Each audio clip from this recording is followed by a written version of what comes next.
Hey everybody, Charles from HumbleMechanic.com, back to talk about more failed Volkswagen parts. Well, kinda. Today, we're going to be talking about the top 5 things that fail on B6 Passats.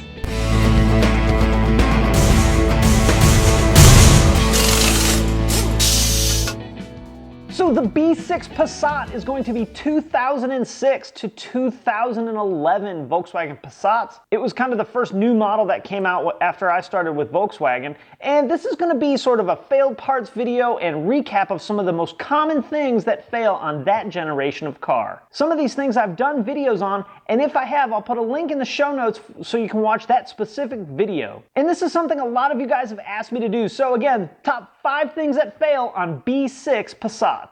But before we get into the show, let's talk about the sponsor of the day, which is Deutsch Auto Parts. These guys are the Volkswagen and Audi parts experts. Awesome service, great pricing, a ton of really great DIY videos. They even have some DIYs on some of the things we're going to talk about today, so check them out at shopdap.com.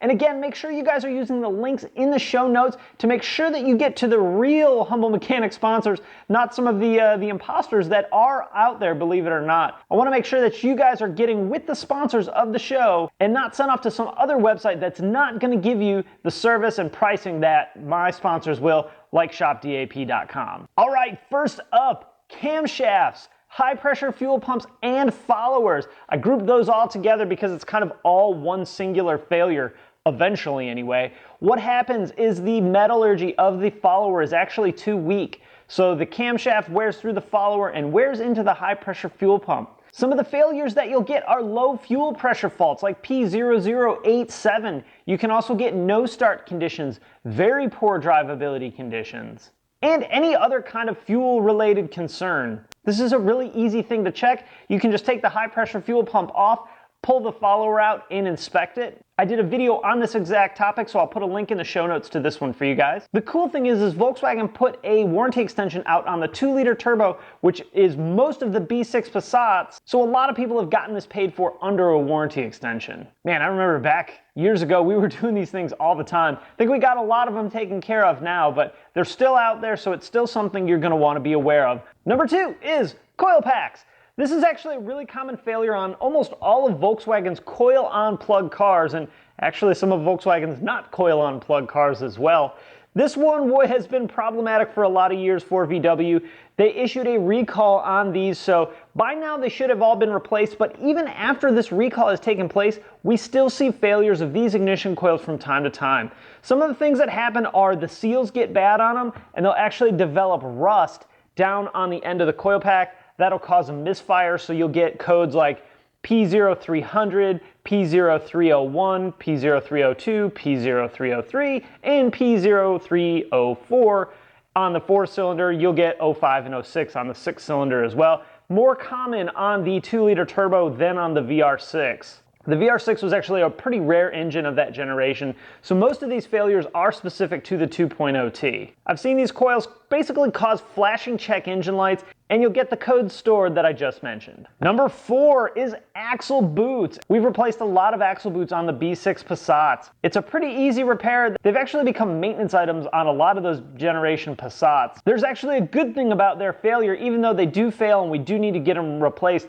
They fail in a lot better way than the older generation of CV boots failed, like on my Passat. The tear in the boot is actually much further into the axle, so you actually get less grease spinning out of the axle joint, less grease on the wheel, and less potential for failure of the joint. I've actually never seen one of those joints fail due to a split axle boot. The only bad part about those axle boots is we usually have to press them apart to overcome the snap ring, and it takes a ton of force, literally tons of force, to get that joint apart. So that's another thing you're going to want to have to make sure you're on the lookout for. Number 4, AC compressors. This was actually a problem on all BPY engines. What was happening was one of 2 things.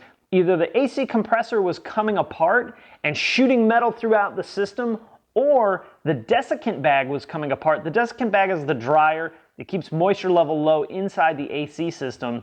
That bag was exploding and again blowing debris through the entire AC system. Unfortunately, it wasn't as simple as just replacing a part, just replacing the compressor or just replacing the desiccant bag. We would actually have to replace the compressor, the expansion valve, the receiver dryer, which sometimes meant we had to replace the condenser, and we had to do an AC system flush. So we'd have to replace the parts, then we'd have to bypass the compressor, run refrigerant through it a bunch of times to get any of the debris and junk out of the system. It was a really expensive repair. I want to say $2,500 to $3,000 to get all those parts replaced, plus do the system flush. And if you replace those parts and didn't do a system flush, you ended up having to replace the compressor again in a few months. So the flush is a vital part of that repair, whether it was just the compressor failing or the desiccant as well. And last but not least, steering column locks. We are still seeing steering column locks fail.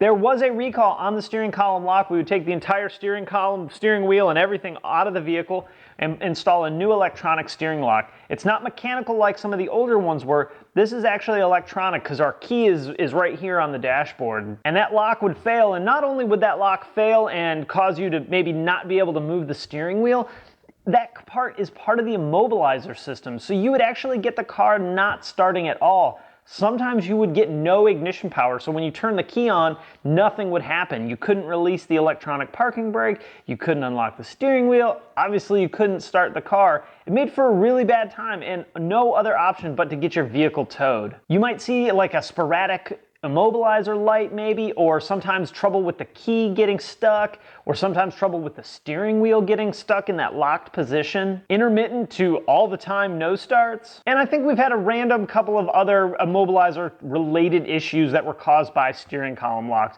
I've actually had those recalls go really bad where you try and get the steering column lock out and it's locked. I've had to air hammer apart more than one of those steering column locks because they get stuck in that weird position and you can't move the wheel. So you have to kind of work around having a stuck steering wheel and get that steering column lock off. And of course it's not installed with just plain old regular bolts that, you know, you just put a 13mm ratchet up there and get the bolt out. Nope, these are shear bolts, so at a certain torque, the tip of it breaks and then you have to chisel the bolts out or use an extractor to get these bolts out. It was super pain in the butt. Volkswagen had a special tool for it and it was mediocre at best. I think most guys ended up just chiseling them off or like pounding a 12-point socket on it or something to get those bolts out. So there you have the top 5 things that fail on B6. That is 2006 to 2011 Volkswagen Passats. This is something I'm test driving. Let me know what you guys think. If you really like this video, let me know in the comment section. Be sure to throw it a thumbs up on YouTube. I'd like to do a video similar to this for kind of every vehicle, every generation, and some of the main problems so that if you guys are looking to buy a used Volkswagen, you'll know some of the major issues. If you drive one, you maybe can predict some of the things that might be happening. Or if you work on Volkswagens or you don't work on Volkswagens and you work on other brands of cars, you know some of the things to look out for on various generations of vehicles. So I'm gonna wrap it up there. If you have any questions or comments, post it in the comments section below. Hey, if you like the video, throw it a thumbs up on YouTube. I think I already said that. You can also follow me on Facebook, Twitter, Instagram, the blog, and obviously here on YouTube. All right guys, thanks for watching. Shout out to Shop DAP. Check them out, shopdap.com. Thanks guys, and I will see you next time. I totally forgot about the beer of the day. It's gin.